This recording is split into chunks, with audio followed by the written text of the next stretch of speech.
جتنا واجب وقت ہے وہ کس کا ہے؟ مسجد کا ہے۔ تو اس کے سارے مسائل کے حل کے لیے اتنا کافی ہے کہ ایک ایمان والا اپنے وقت کو مسجد کے لیے فارغ کر دے۔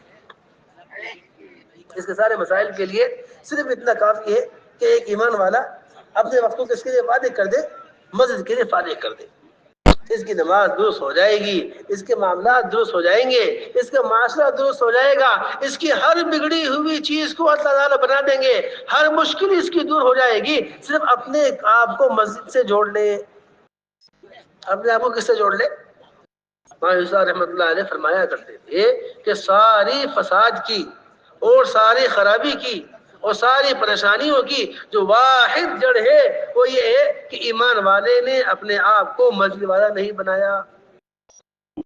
اپنے آپ کو کیا نہیں بنایا؟ مسجد والا نہیں بنایا۔ اگر یہ آپ کو اپنے آپ کو مسجد والا بنا لیتا تو اللہ تعالیٰ اس کے مسجد سے ایسے بڑے بڑے مسائل حل فرماتے اور ایسے اس کی ضروریات کو مسجد سے پورا فرماتے۔ دیکھ لیجیے، یعنی ہر آنے والا اپنے آپ کو مسجد میں لے کر آ رہا ہے۔ بھوک نہیں، بھوک کیسی حالت ہے؟ بھوک کا تو مسجد سے کوئی خاص تعلق نہیں، نظر نہیں۔ ایک آدمی اگر بھوکا ہے تو وہ مسجد کیوں آئے گا؟ ایک آدمی اگر بھوکا مسجد کیوں آئے گا؟ کون سا کھانا مسجد کے اندر تقسیم ہو رہا ہے؟ یعنی تینوں حضرات، حضرت صاحبین اور جناب رسول اللہ صلی اللہ علیہ وسلم مسجد میں جمع ہو رہے ہیں اور بھوک مسجد میں لے کر آ رہی ہے۔ بھوک۔ ابو ہریرہ رضی اللہ تعالیٰ عنہ مسجد میں پڑے ہوئے ہیں اور ایسی بھوک کی حالت میں پڑے ہوئے ہیں کہ آنے والا یہ سوچ رہا ہے کہ انہیں دورہ پڑ گیا ہے اور یہ بیمار ہے اور ان کی گردن پر پیر رکھ کر جا رہا ہے، حالانکہ حقیقت یہ ہے کہ کوئی بیماری نہیں ہے، صرف بھوک ہے۔ بھوک سوچیے آپ۔ میرے محترم دوستو بزرگوں، اب ہم نے مسجدوں کو چھوڑ دیا، مسجدوں کو چھوڑ دیا۔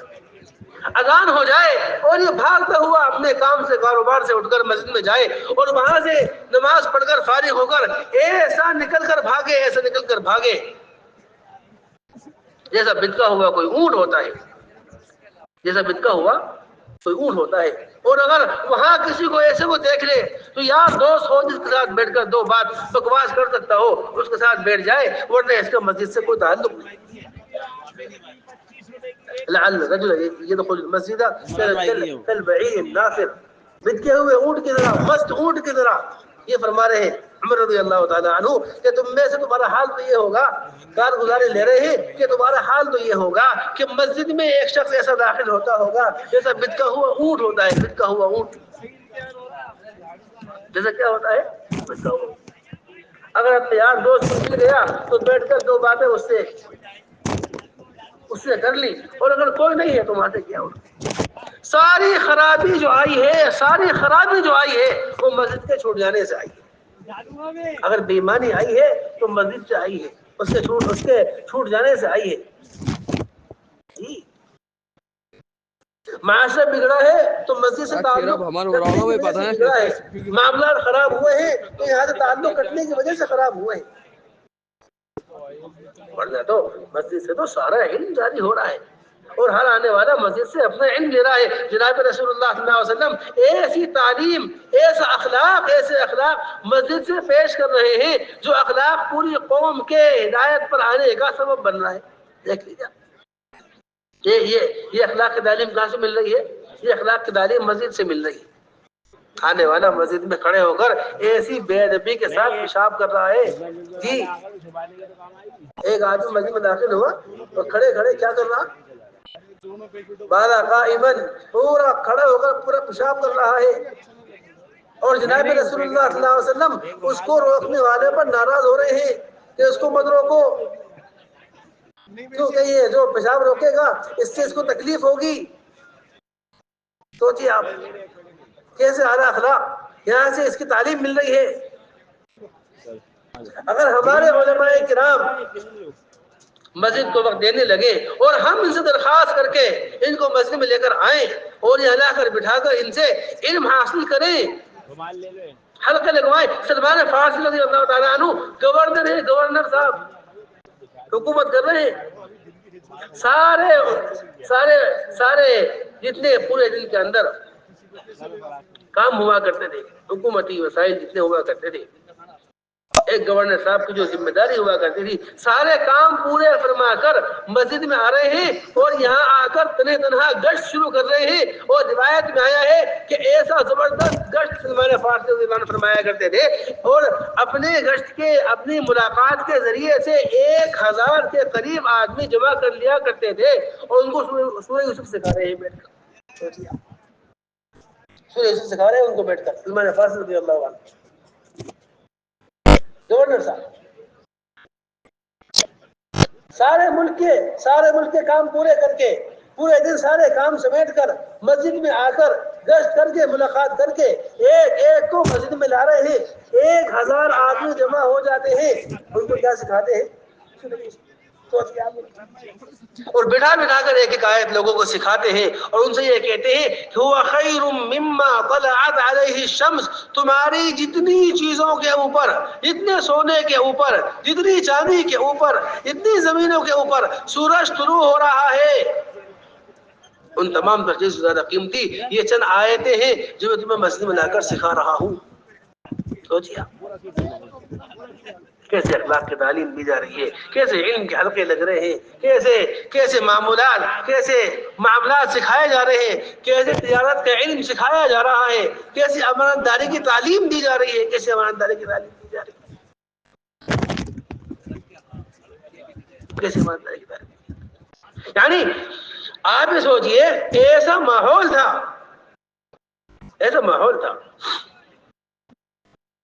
کہ اگر ناحق، سوچے میری بات کو، میرے اس بات کو دھیان سے سنیے، اگر ناحق کسی غیر سے بھی کوئی چیز مانگی جا رہی ہے اور چھینی جا رہی ہے تو اس کو بھی اللہ رب العزت نے 1 منٹ کے لیے برداشت نہیں کیا، 1 منٹ کے لیے برداشت نہیں کیا، حالانکہ وہ ایسا ظالم تھا جو جناب رسول اللہ صلی اللہ علیہ وسلم کی نبوت کا، آپ کے رسالت کا آپ کے منہ پر انکار کر رہا تھا، ایسا ظالم۔ آج ایک ایمان والا امانت داری کو بھول چکا ہے، اور اس کی اصل بنیاد یہی ہے کہ جہاں سے جو چیز سیکھنی تھی وہاں سے وہ چیز نہیں سیکھی۔ جن مساجد کے اندر علماء کے حلقے سے علم حاصل کرنا تھا وہ یہودوں کے بنائے ہوئے آلات سے حاصل کیا جا رہا ہے، اس لیے بے اثر ہے، صرف اسی لیے یہ علم بے اثر ہوا ہے۔ اگر یہ علماء کی صحبت سے حاصل کیا جاتا، اگر یہ مسجد کے پاک ماحول سے حاصل کیا جاتا، اگر یہ قرآن کی تلاوت قرآن میں دیکھ کر کی جاتی تو اس سے مسائل حل ہوتے۔ بات سمجھ میں آ رہی؟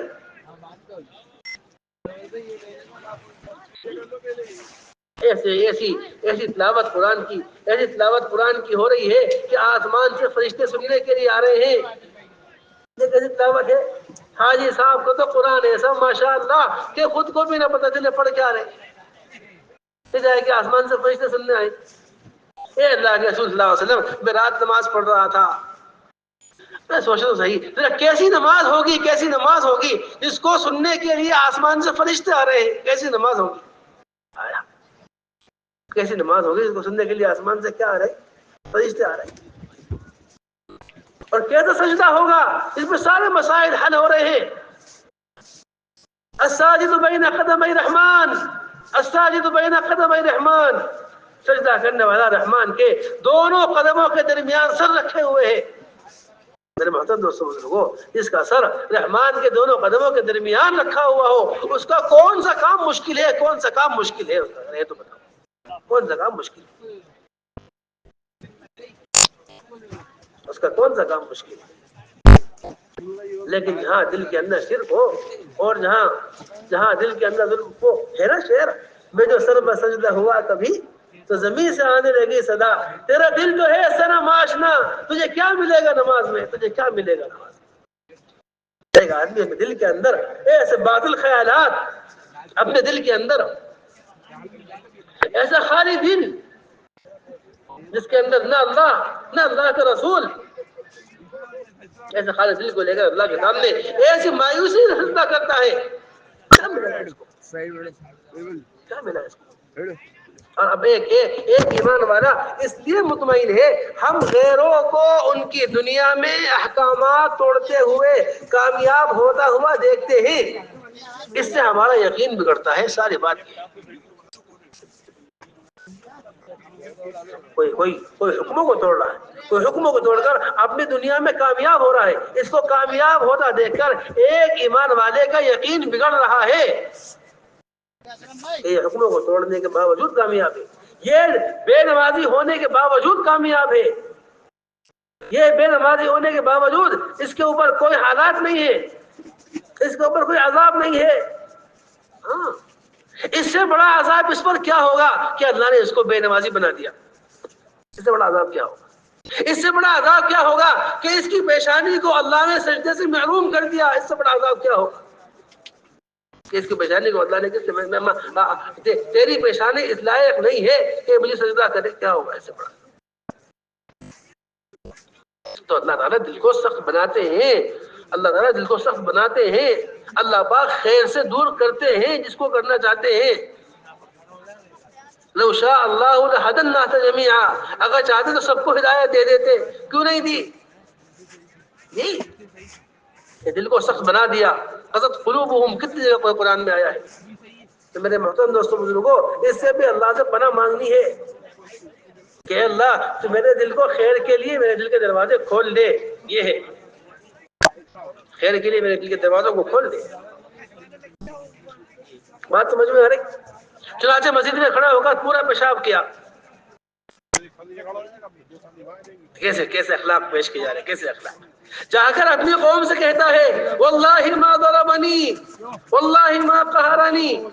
ایسے عمدہ شخص کے پاس سے آ رہا ہوں کہ اس نے نہ مجھے اس بات کے اوپر نہ کوئی غصہ دکھایا، نہ آنکھیں دکھائی، نہ ڈانٹا، نہ چیخا، نہ چلایا، کچھ بھی نہیں.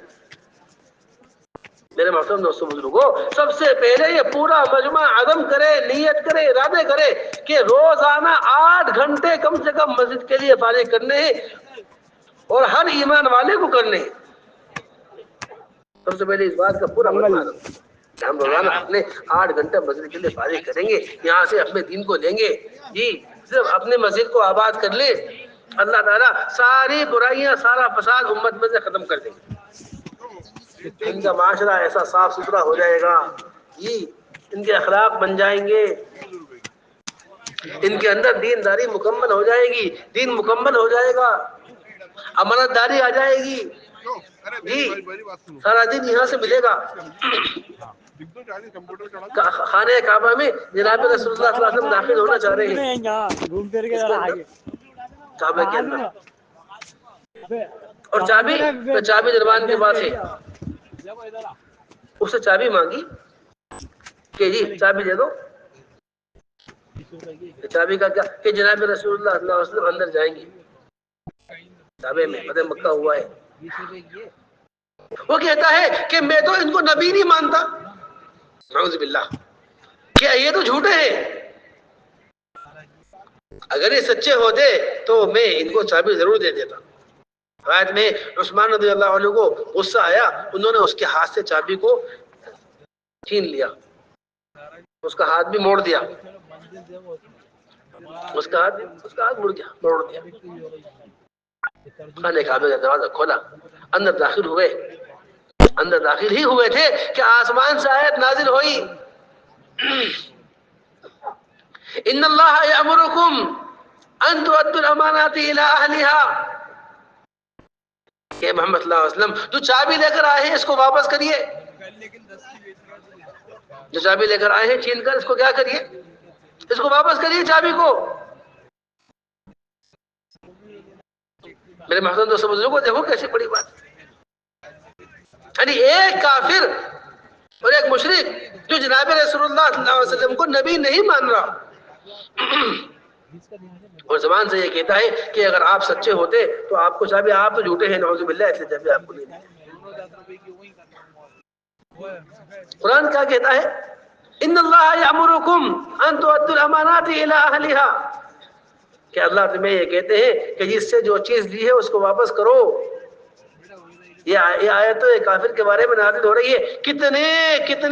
کتنا ناحق مال لوگوں کا کھایا جاتا ہے، کتنی امانت میں خیانت کی جاتی ہے، کتنے دھوکے دیے جاتے ہیں، کتنے لوگوں کی عزت کو اٹھانا جاتا ہے. یہ سارا کا سارا فساد اور یہ بے دینی، اس کا صرف واحد ایک ہی سبب ہے کہ مسجد سے ہمارا تعلق ختم ہو گیا. اگر تعلق مسجد سے ہوتا اور وہاں علم کے حلقے ہوتے تو ایسا زبردست علم جی برقع پردہ نازل ہو رہا ہے. تو نازل ہونے کے ساتھ ساتھ جو عورتیں مدینہ منورہ سے باہر گئی ہوئی تھی انہوں نے برقعے کے بغیر مدینے میں آنا تصور نہیں کیا اور مدینے میں آنا نہیں چاہا کہ ہمارے برقعوں کو چادروں کو لایا جائے پھر ہم مدینے میں آئیں گے. اس لیے کہ وہ پاک راستے سے، پاک علم پاک راستے سے لیا جا رہا تھا، اس لیے وہ مؤثر تھا. آج علم کہاں سے لیا جا رہا؟ آج علم ایسے باطل آلات سے لیا جا رہا ہے اور علماء کی صحبت سے اتنا دور بھاگا جا رہا ہے اور علماء سے ملاقات سے اتنا دور بھاگا جا رہا ہے کہ ہم تو ہر چیز تو مستغنی ہے. ہماری جیب کے اندر سارا علم رکھا ہوا ہے، ایک بٹن دباتے ہیں سایہ ستہ کھل کے سامنے آ جاتی ہے. اور عمل سے کیا ہو گئے؟ عمل سے خالی ہو گئے. معلومات آ گئی ہیں جتنی چاہے آ گئی ہو لیکن عمل خالی ہے اور تربیت نہیں ہے. اس لیے کہ تربیت کا ماحول نہیں ہے. تربیت اس لیے نہیں ہے اس لیے کہ تربیت کی اصل جگہ تھی، جو تربیت گاہ تھی اس کو چھوڑ دیا تو اب تربیت کہاں سے ہو؟ سارے تقاضے پورے ہو رہے تھے مسجد سے. یہ مسجد کو وقت دیا کرتے تھے اس لیے ان کا دین پر چلنا بھی آسان تھا. دین پر چلنا بھی ان کا آسان تھا. تشکیل ہوا کرتی تھی. اللہ کے دین کے لیے کون تیار ہے؟ اللہ کے دین کے لیے کون تیار ہے؟ تشکیل ہوا کرتی اور ایسے تیار ہوا کرتے تھے کہ اگر کسی کے پاس تیاری نہیں ہے تو وہ ابو موسیٰ اشعری ہے نا، 3 ساتھیوں کو جناب رسول اللہ صلی اللہ علیہ وسلم نے کہہ دیا کہ جی سواری نہیں ہے. کیا نہیں ہے؟ سواری نہیں ہے. تولوا واعینهم تفیض من الدمع حزنا الا یجدوا ما ينفقون. آج روتے ہوئے گھر جا رہے ہیں کہ کاش ہمارے پاس اتنا مال ہوتا کہ ہمارے پاس سواری کا انتظام ہوتا. ابو موسیٰ اشعری اپنے 3 ساتھیوں کو لے کر آپس میں باتیں کرتے ہوئے گھر جا رہے ہیں کہ کاش ہمارے پاس سواری ہوتی تو آج ہمارا اللہ کے راستے میں نکلنا آسان ہو جاتا. میرے محترم دوستو بزرگوں، یہ اس مسجد کے ماحول سے اور اس عمومی ماحول سے یہ فضا زندہ ہوئی تھی کہ ایک رئیس المنافقین کی بیٹی، سوچیے آپ، رئیس المنافقین کی بیٹی جمیلہ، کس کی بیٹی؟ رئیس المنافقین کی بیٹی جمیلہ، ایک رات حضرت حنظلہ رضی اللہ عنہ نے اس کے ساتھ گزاری. ایک رات، صرف ایک رات. اور صبح کو غسل جنابت کرنے سے پہلے جناب رسول اللہ صلی اللہ علیہ وسلم کی طرف سے یہ پیغام آیا اور دیکھا کہ جماعت اللہ کے راستے میں جا رہی ہے. غسل جنابت کیے بغیر اللہ کے راستے میں ایک ایسے گھر سے نکلے کہ جس کی گھر والی کون ہو؟ رئیس المنافقین کی بیٹی جمیلہ ہو. سوچیے آپ، ہمارے گھر کا ماحول ایسا بگڑ گیا ہے اور ہم نے اس کو بگاڑا ہے. اب اس کے ذمہ دار ہے کہ ہمارے گھر سے دین کا ایک تقاضا یعنی ضائع ہونا تو ممکن ہے، پورا ہونا ممکن نہیں ہے. دین کا کوئی تقاضا ہمارے گھر والوں سے، اس کے ذریعے سے، گھر کے ماحول سے ضائع تو ہو سکتا ہے، پورا ہونا ممکن نہیں. بات سمجھ میں آ رہی؟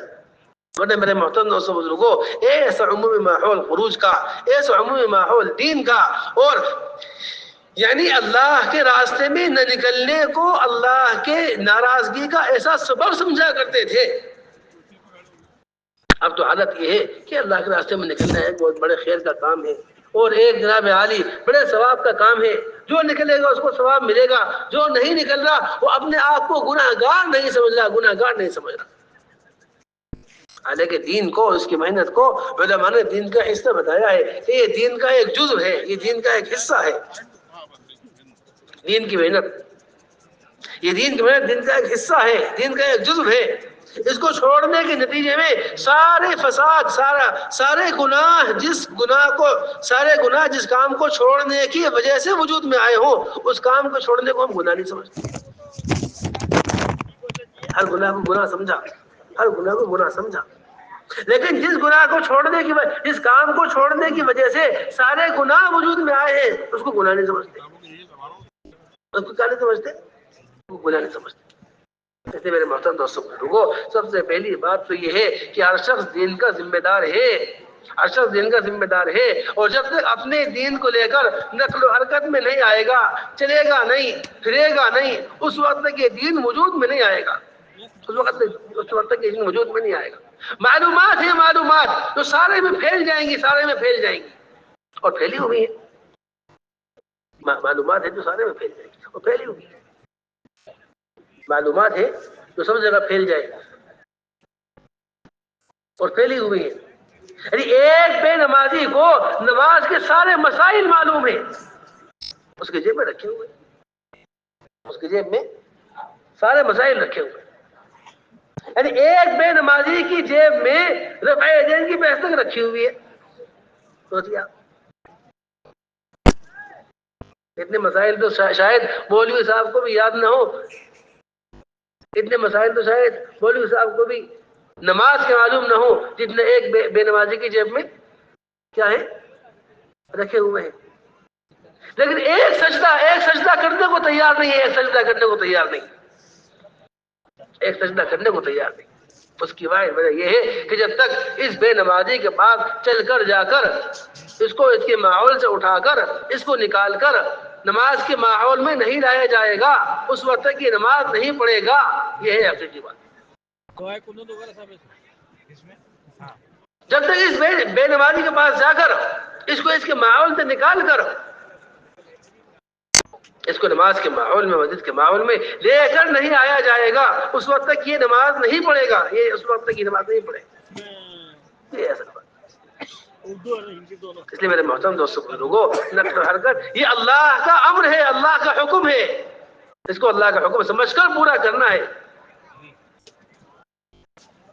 الصلاۃ فی السیر فی سبیل اللہ، باضابطہ ایک باب قائم کیا گیا کہ اللہ کے راستے میں نکلنے میں کیسے جلدی کیا کرتے تھے، کیسے جلدی کیا کرتے تھے۔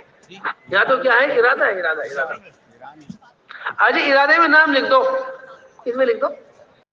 ارادے میں۔ آج جی کا نام کس میں آگے؟ ارادے میں آگے۔ ارادے کا مطلب یہ ہے کہ میرا نکلنے کا کوئی ارادہ نہیں ہے۔ ہاں، ارادے وعدے سن لیں۔ ارادے کا مطلب یہ ہے کہ میرا نکلنے کا کوئی دور دور تک بھی ارادہ ابھی نہیں ہے۔ ورنہ جس کو نکلنا ہوتا ہے وہ تو فوراً نقد نکلتا ہے، نقد جی دیکھ لیجئے۔ ایک ایسے جناب رسول اللہ صلی اللہ علیہ وسلم کی خدمت میں حاضر ہو کر کہہ رہے ہیں اے اللہ کے رسول شادی نہیں ہو رہی۔ کیا نہیں ہو رہا؟ شادی نہیں ہو رہی۔ جس سے رشتہ کرتا ہوں وہ میری شکل دیکھتا ہے، کالے کلوٹے، روایت میں آیا بد شکل۔ جس سے رشتہ کرتا ہوں وہ میری شکل دیکھتا ہے اور یہ کہہ دیتا ہے کہ جی بس رشتہ کینسل ہے، ہم آپ کے ساتھ شادی نہیں کر سکتے، آپ میری شادی کروا دیجیے۔ اس لیے بتا رہا ہوں کہ ایک آدمی کو، ایک نوجوان کی کسی کی شادی نہ ہو رہی ہو، کسی کی شادی نہ ہو رہی ہو اور اس کا رشتہ کس سے ہو جائے؟ خوبصورت ترین لڑکی سے رشتہ ہو جائے، خوبصورت ترین لڑکی سے رشتہ، سارے شہر کی سب سے خوبصورت لڑکی سے رشتہ ہو جائے، تو مجھے بتاؤ اس کی تیاری کا اور اس کی خوشی کا کیا حال ہوگا؟ ارے بات سمجھ میں آ رہی؟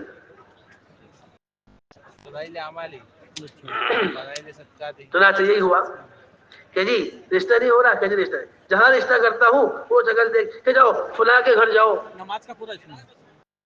فلاں کے گھر جاؤ اور اس سے جا کر یہ کہہ دو کہ جناب رسول اللہ صلی اللہ علیہ وسلم نے بھیجا ہے اور انہوں نے آپ کی بیٹی سے میرا رشتہ کر دیا۔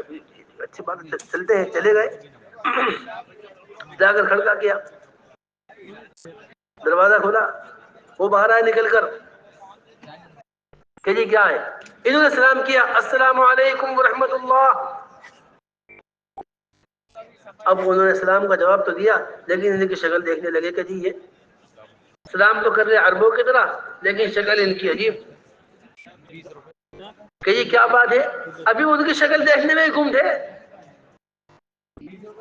کیسے بھی اللہ نے بنایا، اور ان کی بیٹی خوبصورت ترین بیٹی، گوری چٹی، سب سے خوبصورت لڑکیوں میں سے ایک. کہ جی کیا بات ہے؟ کہ جی آپ کی بیٹی سے میرا رشتہ ہو گیا. آپ کی بیٹی سے. ابھی تو شکل ہی ہضم نہیں ہو رہی تھی کہ یہ بات اوپر سے یہ کہ آپ کی بیٹی سے میرا. کہ جی کس نے کیا؟ جناب رسول اللہ صلی اللہ علیہ وسلم نے آپ کی بیٹی سے میرا رشتہ کر. کہہ رہے جاؤ میاں جاؤ. کیسا رشتہ؟ کہاں کا رشتہ؟ کوئی رشتہ نہیں ہے. اب تو ایسی مایوسی ہو گئی کہ یعنی جناب رسول اللہ صلی اللہ علیہ وسلم کا نام لے کر میں نے اس سے کہا اور پھر بھی یہ کہتا ہے کہ کوئی رشتہ نہیں. خوب مایوس ہو کر واپس جناب رسول اللہ صلی اللہ علیہ وسلم خدمت میں حاضر ہوئے. پیچھے سے بیٹی کہتی ہے کہ اب اذان جا کے دیکھ لیجئے، کیا پتہ اللہ کے رسول نے بھیجا ہو رشتہ. یہ جھوٹ نہ بول رہا ہوں. اور اگر یہ رشتہ اللہ کے رسول نے بھیجا ہے تو مجھے ہر حال میں منظور ہے.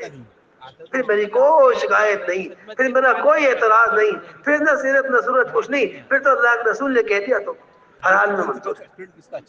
پیچھے پیچھے بیٹی کا باپ آیا. ابھی وہ پہنچ گئی تھے کہ وہ آ کر یہ کہنے لگا کہ اللہ کے رسول آپ کا نام لے کر میں نے رشتہ دیا تھا. انہوں نے پھر بھی منع کر دیا. آپ نے فرمایا کون ہے وہ بدبخت بد نصیب جس نے ہمارا رشتے کا انکار کیا؟ وہ آئے اے اللہ کے رسول میری جان آپ پر قربان. میں تو سمجھا کہ آپ کے نام سے میری بیٹی کو لے جائے گا اور میں آپ کے نام پر پیش کر دوں گا.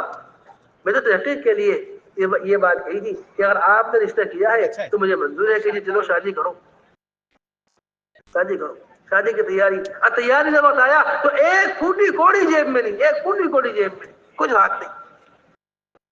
کچھ وہاں سے لاؤ، کچھ وہاں سے لاؤ، کچھ اس کے پاس سے لاؤ، کچھ اس کے پاس سے لا کر چل لا کر کے شادی کی تیاری کے لیے کچھ پیسے جمع ہو. سوچیے آپ، رشتہ اللہ کے رسول نے کروایا. رشتہ اللہ کے رسول نے کروایا. شادی کی تیاری جناب رسول اللہ صلی اللہ علیہ وسلم کروا رہے ہیں اور نکاح کی تیاری ہو رہی ہے. اس کو ایک جوان سوچے، اس کو ایک نوجوان سوچے کہ کیسا وقت ہوتا ہے اور کیسی خوشی کا وقت ہوتا ہے. اور جب قاضی صاحب بھی ایسے ہوں. واہ بھائی واہ، واہ بھائی واہ. چنانچہ بازار گئے اور شادی کی تیاری شروع کی. وہیں پر کان میں آواز آئی کہ اللہ کے راستے کا تقاضا ہے اور مجاہدین کی صف لگ چکی ہے. شادی کی تیاری چھوڑ کر اللہ کے راستے کا سامان لے کر ضرورت کا مجاہدین کی صف میں آ کر کھڑے ہو گئے. لوگ انہیں دیکھ رہے تھے کہ ہمارے صف میں یہ کالا کون ہے. لوگ انہیں دیکھ رہے تھے. جنگ شروع ہوئی اور تھوڑی ہی دیر کے اندر آج آ کر آنے والے نے خبر دی کہ اللہ کے رسول وہ جو شادی کی تیاری کرتے پھر رہا تھا وہ تو وہاں پڑا ہوا ہے میدان جنگ کے اندر اور بالکل موت کے قریب ہے. بالکل موت کے قریب ہے. بالکل موت کے قریب. جناب رسول اللہ صلی اللہ علیہ وسلم اس کے بعد تشریف لے گئے اور جا کر دیکھا تو وہ بالکل موت کے قریب وہاں پر پڑے ہوئے تھے. آپ نے ان کو اٹھایا، ان کا سر اپنی گود میں رکھا، ان کے چہرے سے خون اور مٹی کو صاف کیا. یہاں تک کہ جناب رسول اللہ صلی اللہ علیہ وسلم ان کو دیکھتے رہے، ان کے چہرے کو دیکھتے رہے اور مسکراتے رہے اور روتے رہے اور بہت آپ کو غم تھا، بہت آپ کو غم تھا. یہاں تک کہ ان کا انتقال ہو گیا. صحابہ نے عرض کیا اللہ کے رسول پہلے آپ غمگین تھے پھر آپ مسکرا رہے تھے. ہاں ہم نے یہ کیفیت آپ کی دیکھی. آپ نے فرمایا کہ غمگین تو میں اس کی وجہ سے تھا، اس کی حالت پر. مسکرانے کی وجہ یہ تھی کہ آسمان سے حوریں اتر کر آ رہی تھی تو اس کی طرف دوڑ رہی تھی اور ہر ایک اس کو لینا چاہتی تھی اور بھاگنے کی دوڑنے کی وجہ سے ان میں سے بعض کی تو باتیں کھل گئی تھی. آپ نے فرمایا اس لڑکی کے باپ کو بلا کر کہ اپنی لڑکی اپنے پاس رکھو، اللہ نے تمہاری لڑکی سے زیادہ خوبصورت لڑکیاں اور حوریں اس کو دے دی ہیں.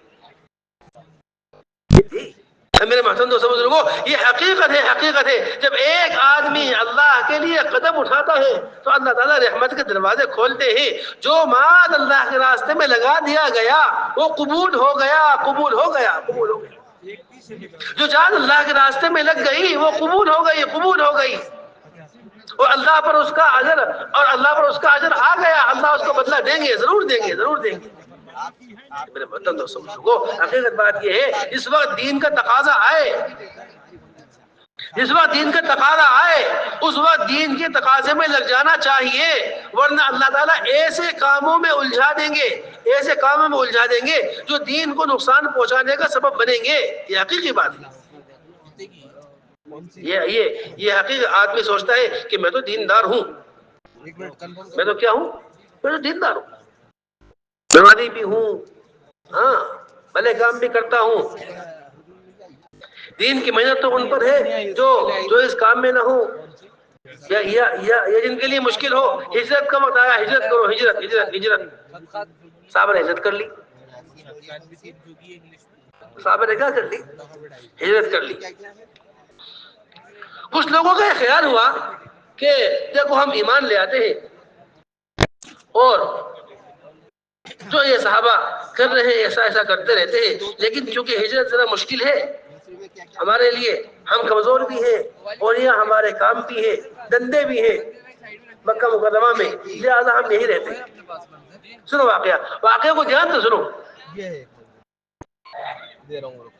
ہم یہی رہتے ہیں اور یعنی یہ ہے کہ ہم تو جو صحابہ کریں گے وہ سب کچھ ہم مانتے ہیں، تسلیم کرتے ہیں، لیکن ہجرت ذرا مشکل ہے۔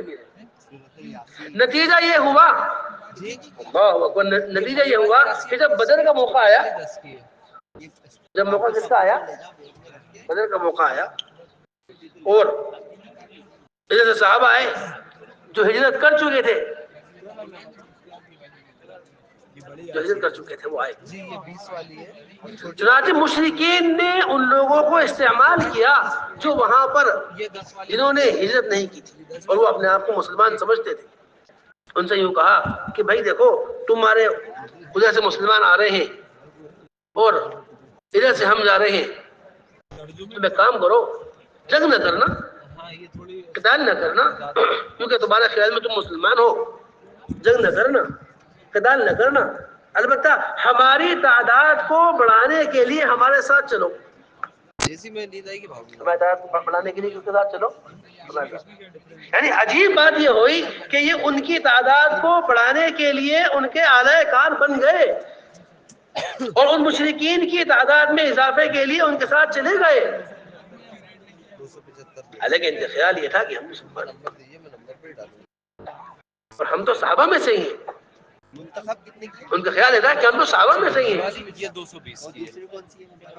لیکن اللہ تعالیٰ نے ان کو اس وقت ہجرت نہ کرنے کی وجہ سے، جب ان کو ہجرت کا حکم ملا تھا اور ہجرت کی ضرورت تھی، اس وقت قدم نہ اٹھانے کی وجہ سے آج کے حالت میں پہنچا دیا۔ دیکھیں ان کے ان کے ساتھ تجارتیں، ان کے ان کے ساتھ تعلقات ایسے بن گئے کہ یہ ان کے سامنے مجبور ہو گئے کہ چلو ہم آپ کے ساتھ چلتے ہیں، ہاں ہم قتال نہیں کریں گے۔ قرآن پاک میں آیا ہے آسمان سے فرشتوں نے آ کر مشرکین کے مجمع میں سے چن چن کر ان کی جان لی، مشرکین کی مجمع میں سے چن چن کر ان کی کیا لی؟ ان کی جان لی۔ توفاہم الملائکۃ ظالمی انفسہم قالوا فیما کنتم، پوچھتے ہیں کیا ہوا، کیوں ہجرت نہیں کی؟ کہ جی ہم تو کمزور تھے، ہمارے بس کی نہیں تھی، ہمارے تو یہ پریشانی تھی، وہ پریشانی تھی، لیکن اس کا بھروسہ نہیں کہ کم پیس آئیں۔ الم تکن ارض اللہ واسعۃ فتہاجروا فیہا، کیسی پھیلی ہوئی زمین تھی اللہ کی، کیوں تم نے ہجرت نہیں کی جب دین کا تقاضا آیا؟ سنو بات کو، آیت نازل ہو گئی، یہ تو سارے مارے گئے، یہ تو سارے کے سارے مارے گئے، یہ تو ختم ہو، آیت نازل ہو گئی، الم تکن ارض اللہ واسعۃ فتہاجروا فیہا فاولئک مأواہم جہنم وساءت مصیرا، یہ تو اللہ نے فیصلہ کر دیا، وہ تو گئے۔ اب انہی میں سے جو مکہ مکرمہ میں بچے تھے ان تک یہ آیت پہنچی کہ جو ہمارے میں سے یہاں سے وہاں وہ بدر میں گئے ہیں وہ سارے مارے گئے ہیں اور یہ آیت نازل ہوئی ہے، تو ایک بوڑھے کو یہ خیال ہوا کہ جی ہجرت کرنی پڑے گی، کوئی دوسرا راستہ نہیں ہے، ہجرت کرنی پڑے گی، کوئی دوسرا راستہ نہیں ہے، کیا کرنا پڑے گا؟ ہجرت تو کرنی پڑے گی۔ اس نے اپنے بچوں سے کہا کہ چلو ایسا کرو مجھے ایک چارپائی بٹھا دو، چلنے کی ہمت نہیں ہے، جائے گا، بچوں کو کیسے کرنا ہے سمجھ جائے گا، چلنے کی ہمت نہیں ہے، اس کو چارپائی پہ ڈال کر اور یہ جتنی بھی چیزیں ہیں آپ کو سب اس کے بچے، اس کی اولاد پہنے جائیں، کس طریقے سے اس کو لے کر مکہ مکرمہ سے نکلے اور اس کو لے کر چلنے لگے. ابھی مکہ سے نکلے ہی تھے کہ اس کا انتقال کا وقت آ گیا، مرنے لگا. خالی نماز کی ہے عورتوں کی، اور اس کو یہ خیال، یہ اس کو یہ یقین ہو گیا کہ بارات مدینہ منورہ تک میرا پہنچنا بہت ممکن کام نہیں کی ہے. کتاب ہے، بہت کیا کرے، کیا کیا جائے، کیا کیا جائے، بے چین بوڑھا جتنے بھی لیڈیز وغیرہ ان سب کو ہدیہ کہ یہاں ہوں، سب اب سے پتہ نہیں بیسٹ کہاں چیز کن میں شمار ہوگا، ان میں ہوں گا، ان میں ہوں گا. اللہ معاف کریں گے نہیں کریں گے. سوچتا رہا.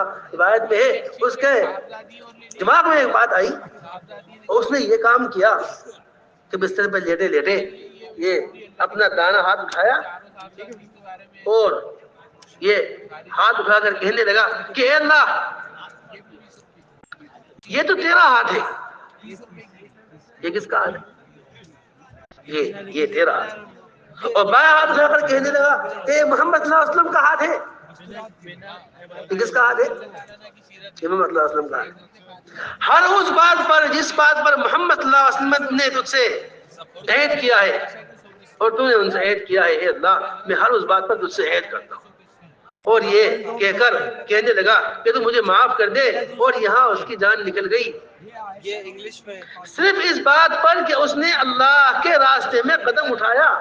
جناب رسول اللہ صلی اللہ علیہ وسلم جبریل آئے اور آ کر اس بوڑھے کا پورا واقعہ سنایا، اور یہ بات ارشاد فرمائی کہ من یخرج من بیتہ مہاجرا الی اللہ ورسولہ ثم یدرکہ الموت فقد وقع اجرہ علی اللہ.